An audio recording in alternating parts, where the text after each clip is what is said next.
Nagpapasalamat ako kay RFC kasi nagkaroon ako ng 12,000 commission for my first home sa kanila.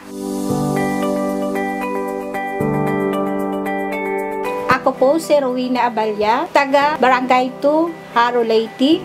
Ang pinagkakaabalahan ko po ngayon ay isang ahinti ng appliance and furnitures at kasalukuyan din nag-aahinti din ako ng bahay at lupa.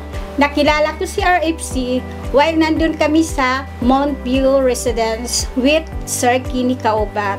Inano ko si Kenny Kaubat na isama niya ako kung nasaan siya nag-agent. Pinuntahan po ako dito sa amin and then inorient niyo po ako.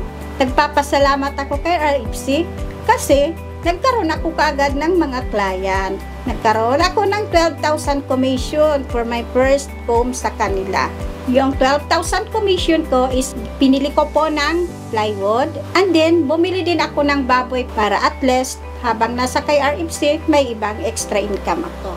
Marami ding challenges ang pagiging isang ahinting. Pero nagpapasalamat din ako kay Lord kasi kahit papano marami akong nagiging client, nakakatulong ako sa aking kapwa.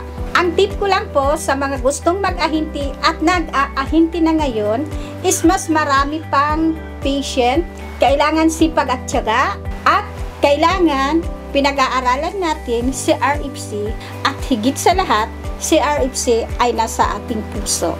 Ako po si Rowena Abalya, proud ka-partner ni RFC.